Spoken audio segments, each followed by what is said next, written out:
प्रधानमंत्री नरेंद्र मोदी मॉरिशस दौरे का आज उनका दूसरा दिन है और आज प्रधानमंत्री मोदी मॉरिशस के नेशनल समारोह में बतौर चीफ गेस्ट शामिल हुए हैं। इस कार्यक्रम में उन्हें मॉरिशस के सर्वोच्च सम्मान से नवाजा गया। बड़ी बात यह है कि नरेंद्र मोदी ये सम्मान पाने वाले पहले भारतीय हैं।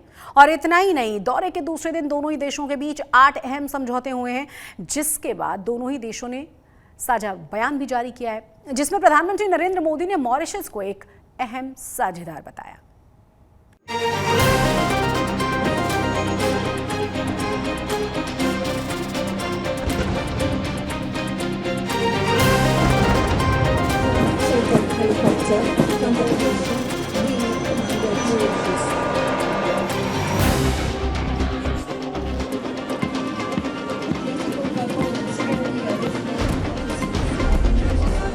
भारत मॉरिशस की दोस्ती में एक और नया अध्याय आज तब जुड़ गया जब प्रधानमंत्री मोदी न सिर्फ बतौर मुख्य अतिथि मॉरिशस के 97वें राष्ट्र दिवस समारोह में शामिल हुए, बल्कि इसी समारोह में मॉरिशस ने अपने सर्वोच्च पुरस्कार से उन्हें सम्मानित भी किया। खास बात यह है कि पीएम मोदी ये सम्मान पाने वाले पहले भारतीय हैं। इस सम्मान के लिए प्रधानमंत्री मोदी ने मॉरिशस का आभार जताया और कहा कि मॉरिशस सिर्फ एक साझेदार देश भर नहीं, बल्कि भारत के परिवार का हिस्सा है। I express my heartfelt gratitude for being confirmed the highest national award of Mauritius. This is not just my honor, it is the honor of 1.4 billion Indians. It is a tribute to the centuries-old cultural and historical bonds of kinship between India and Mauritius. Mauritius के इस 97वें राष्ट्र समारोह में भारत की ओर से एक marching टुकड़ी भारतीय वायुसेना की आकाश गंगा स्काई डाइविंग टीम और भारतीय नौसेना के जहाज इम्फाल को भी मॉरिशस के राष्ट्र दिवस समारोह में शामिल किया गया। अपने राष्ट्र दिवस समारोह में पीएम मोदी की मौजूदगी से वहां के लोग भी काफी उत्साहित नजर आए। इससे पहले भारत और मॉरिशस के प्रधानमंत्रियों के बीच द्विपक्षीय बातचीत हुई और दोनों देशों के बीच अपराध की जांच, समुद्री यातायात निगरानी, बुनियादी ढांचा, कूटनीति, वाणिज्य और वित्तीय सहायता समेत 8 समझौते हुए, जिसके बाद दोनों देशों के प्रधानमंत्रियों ने ज्वाइंट प्रेस कॉन्फ्रेंस की, जिसमें भारत मॉरिशस संबंधों को नई ऊंचाई पर ले जाने पर जोर दिया गया। इस मौके पर पीएम मोदी ने ऐलान किया कि मॉरिशस के विकास योजनाओं में भारत न सिर्फ बड़ी भूमिका निभाएगा, बल्कि मॉरिशस में नया संसद भवन बनवाने में भी मदद करेगा। प्रधानमंत्री नवीन चंद्र रामगुलाम और मैंने भारत मॉरिशस साझेदारी को एनहेंस स्ट्रेटेजिक पार्टनरशिप का दर्जा देने का निर्णय लिया है। हमने निर्णय लिया कि मॉरिशस में पार्लियामेंट की नई बिल्डिंग बनाने में भारत सहयोग करेगा। यह मदर ऑफ डेमोक्रेसी की ओर से मॉरिशस को भेंट होगी। दौरे के आखिरी चरण में भारत रवाना होने से पहले प्रधानमंत्री मोदी ने राजधानी पोर्ट लुइस में प्रयागराज महाकुंभ से लाए गए गंगा जल को गंगा तालाब में मिलाया और तट पर मंत्रोच्चार के बीच आरती की। 2 दिन के बाद पूरे देश में है होली का त्योहार और इससे पहले ही देश के कई शहरों में होली का सेलिब्रेशन शुरू हो चुका है। गुजरात में भी विधानसभा के बाहर मंत्रिमंडल के साथ मुख्यमंत्री भूपेंद्र पटेल ने होली का उत्सव मनाया, तो बीजेपी के सारे विधायक होली के रंग में सराबोर नजर आए। ढोल नगाड़ों की थाप पर नेता थिरकते हुए नजर आए। हमारी इस खास रिपोर्ट को देखिए।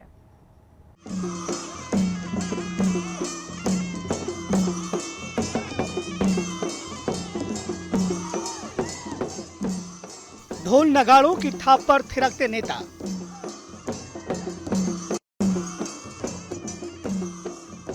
रंग गुलाल उड़ाते गुजरात के गृह मंत्री और एक दूसरे को रंग लगाते नाचते गाते गुजरात के नेता।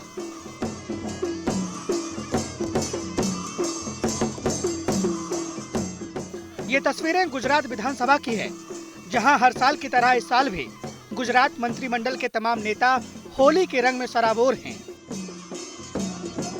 विधानसभा परिसर में रंगों की बयार ऐसी है कि मुख्यमंत्री से लेकर विधायक तक हर कोई होली के रंग में रंगने को आतुर है।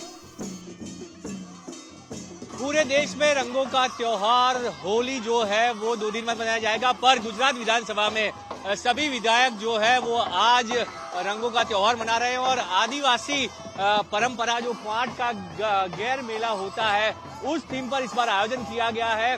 गुजरात के सारे विधायक जो है इस बार रंगों का त्योहार मनाएंगे। पिछले 3 साल से रंगों का त्योहार इसी तरह मनाया जाता है और खुद मुख्यमंत्री समेत सारे विधायक और मंत्रीगण इसमें शामिल होते हैं। जिस तरह से यहाँ देखा जा रहा है कि सभी लोग जो है वो यहाँ पे मौजूद है, सभी विधायक यहाँ पे एक साथ है और ये त्योहार मनाया जा रहा है।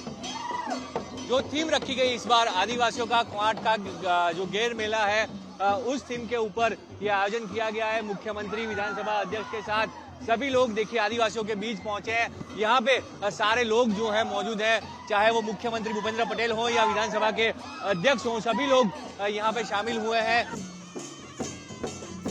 रंगों का त्योहार खुशियों का त्योहार है और इस खुशी के बयार में गुजरात का हर नेता शामिल है। गुजरात विधानसभा परिसर में होली उत्सव की धूम दिखी, जहां आदिवासी लोकगीत और ढोल की थाप पर नेता थिरकते हुए दिखाई दिए। कार्यक्रम में शामिल हुए गुजरात के मुख्यमंत्री ने गुजरात वासियों को होली की शुभकामनाएं दी। બધા જ વેર ભાવ ભૂલવાનું પ્રતીક છે અને બધા એક સાથે આપણે બધા એક છીએ એ ભાવ માટે એ ભાવ સાથે આપણે હોળી પર્વ આજે અહીંયા વિધાનસભામાં પણ ઉજવીએ છીએ। विधान परिसर में जुटे बीजेपी के विधायक रंगों के उल्लास में झूम रहे हैं। एक दूसरे को रंग लगाकर होली का जश्न मना रहे हैं। पिचकारी में रंग भरकर एक दूसरे पर बरसा रहे हैं। हालांकि इस होली मिलन समारोह में कांग्रेस के विधायक नदारद थे। रंगों के पर्व होली की जो है यहाँ पे हर्षोल्लास के साथ मनाया जा रहा है। सारे विधायक और मुख्यमंत्री, विधानसभा के अध्यक्ष सभी लोग यहाँ मौजूद है। हमारे साथ दिग्गज नेता अर्जुन भाई हैं, उनसे बात करते हैं। अर्जुन भाई, आज होली का त्योहार मनाया जा रहा है, रंगोत्सव मनाया जा रहा है, सभी विधायक एक साथ जुटे हैं। देश में जो हमारा सांस्कृतिक विरासत है उसको उजागर करने का काम है।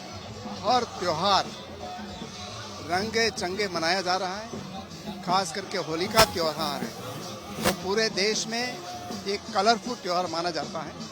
भारतीय संस्कृति भी अनेक रंगों से बनी हुई है और खास करके गुजरात में हमारे जो ट्राइबल भाई बहन हैं वो अलग तरीके से ये त्योहार मनाते हैं। आज यहाँ ट्राइबल भाई बहन भी आए हैं और विधानसभा के सभी सदस्य, मुख्यमंत्री से लेकर पूरा मंत्रिमंडल और सभी भाई बहन मिलकर यहाँ होली का त्योहार, होली के अगले दिन विधानसभा का ये वीक का अंतिम दिन पर हम सब मना रहे हैं। धूलेटी का पर्व हमारी संस्कृति में एक अलग सा पर्व है। सब भूल के नए सिरे से नई शुरुआत वो धूलेटी होली में होती है।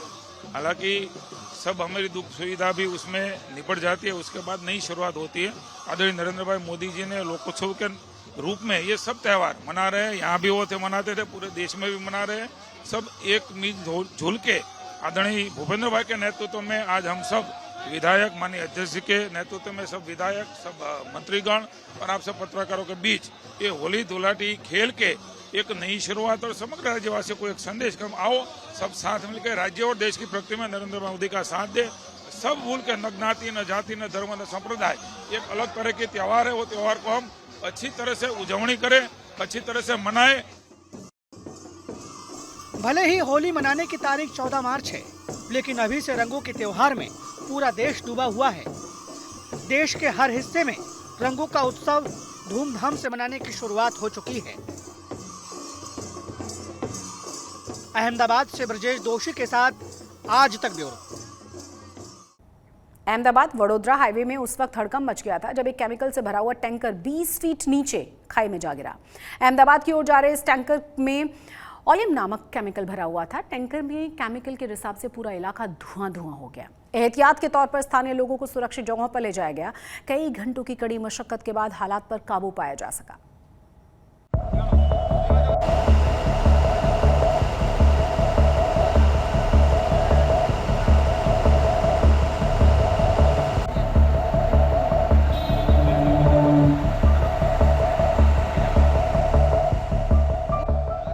चारों तरफ सफेद धुएं का गुबार है। जहां जहां तक नजर जाती है सिर्फ धुआं ही धुआं दिखाई देता है। कई किलोमीटर तक फैले इस धुएं के गुबार ने लोगों की जान आफत में डाल दी है।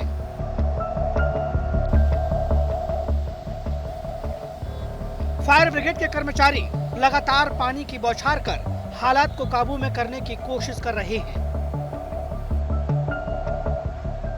पहली नजर में ये जंगल में लगी आग के धुएं के जैसा दिखाई देता है, लेकिन ये कोई जंगल में लगी आग का धुआं नहीं है और ना ही जंगल में कोई आग लगी है। ये तस्वीरें खेड़ा जिले के अहमदाबाद बड़ोदरा हाईवे की है, जहां केमिकल कंपाउंड से भरा एक टैंकर 20 फीट नीचे खाई में जा गिरा। टैंकर के पलटने से केमिकल का रिसाव होने लगा और देखते ही देखते केमिकल के रिसाव ने भयानक रूप ले लिया और कई किलोमीटर के दायरे को अपनी जद में ले लिया। एहतियात के तौर पर आसपास के कुछ गांव वालों को भी सुरक्षित जगहों पर शिफ्ट कराया गया ताकि किसी भी तरह की परेशानी से बचा जा सके।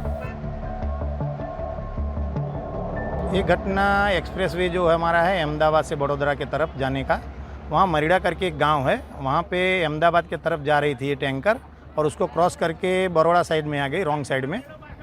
और वहाँ उसमें केमिकल ऐसा हमको पता चला नाइट्रोजन है।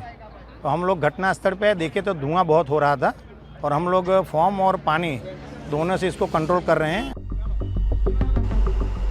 धुएं के गुबार से विजिबिलिटी बेहद लो हो गई, जिसके चलते हाईवे में घंटों जाम लगा रहा। एहतियात के तौर पर प्रशासन ने हाईवे को भी बंद करा दिया ताकि वक्त रहते हालात पर काबू पाया जा सके। मौके पर पहुंची दमकल विभाग की 3 टीमों ने कड़ी मशक्कत के बाद हालात पर काबू पा लिया और टैंकर चालक को सही सलामत बचा लिया। अहमदाबाद बड़ोदरा एक्सप्रेस वे ऊपर नडियाड के एंट्री पॉइंट पे H2H2O7 एक गंभीर जोखमी एसिड भरा हुआ टैंकर पलट गया था और उसके बाद उसमें ज्वलनशील एसिड और उसका जो वाष्पीकरण थे, जो एक क्लाउड का फॉर्मेशन हुआ, उससे नज़दीक के 1-2 किलोमीटर के विस्तार में विजिबिलिटी खूब कम हो गई थी। इससे एक्सप्रेसवे ऊपर कोई जनहानि ना हो, वाहन व्यवहार में कोई दुर्घटना ना हो, इसलिए ताकीद के रूप में ये वाहन व्यवहार हमने इस एक्सप्रेसवे में बंद किया था।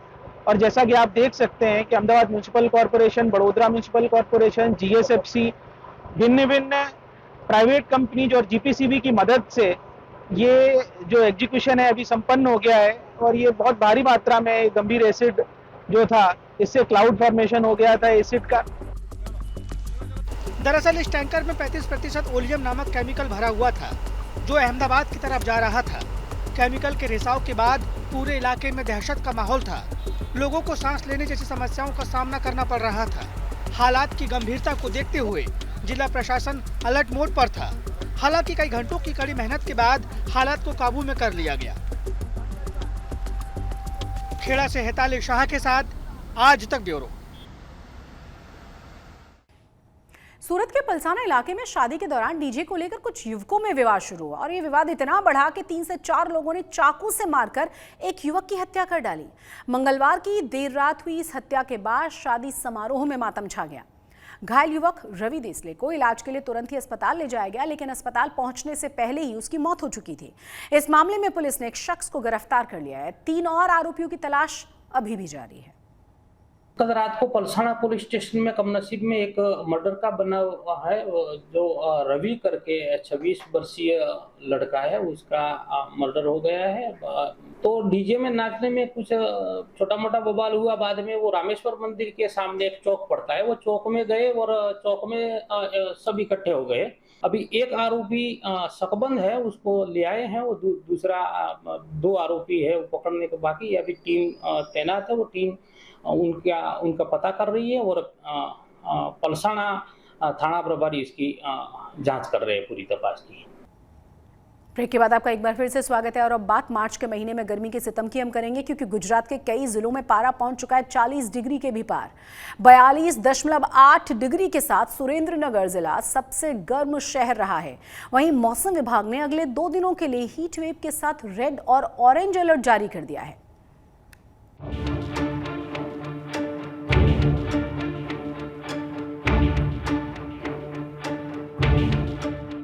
मार्च के महीने में गर्मी गुजरात में सितम ढा रही है। 14 जिलों में तापमान 40 डिग्री के पार जा पहुंचा है। पिछले 3 दिनों से गर्मी के प्रचंड प्रहार ने लोगों को सख्ते में डाल दिया है। मौसम विभाग ने कई जिलों में हीट वेव के साथ रेड अलर्ट भी जारी किया है।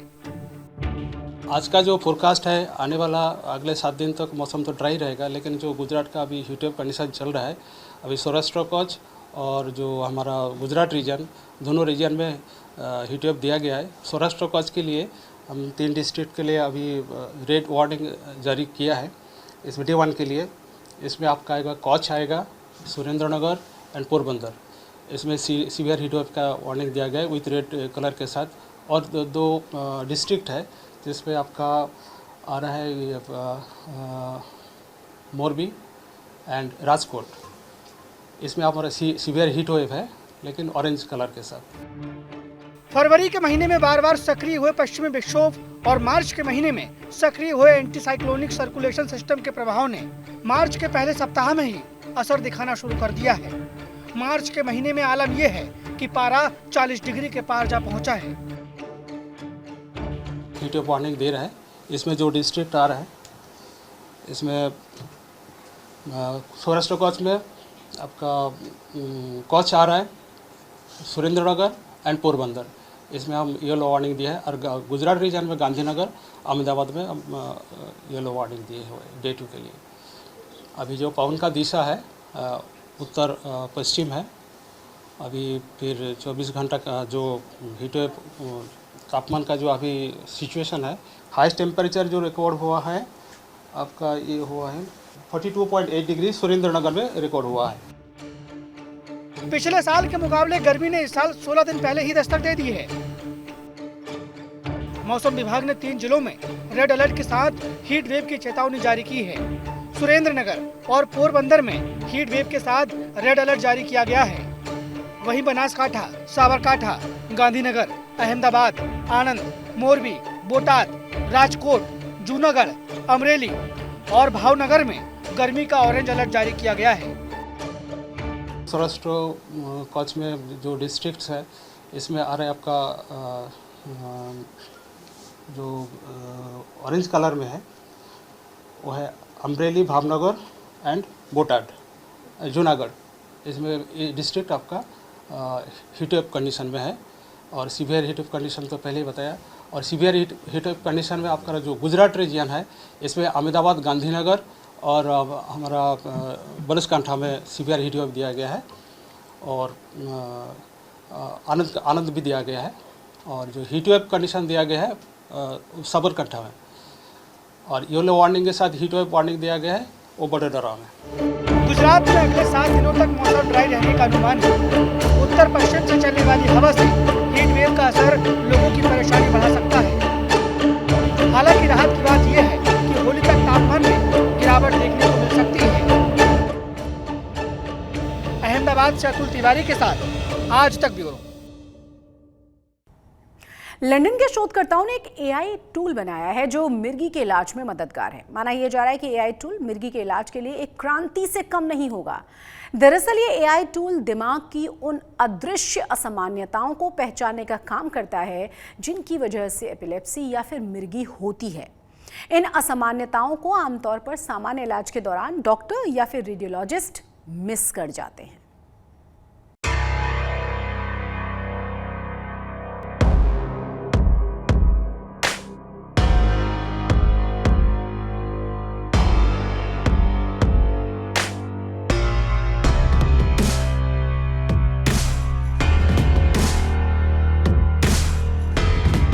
लंदन के ये रेडियोलॉजिस्ट बेहद उत्साह से काम में जुटे हैं।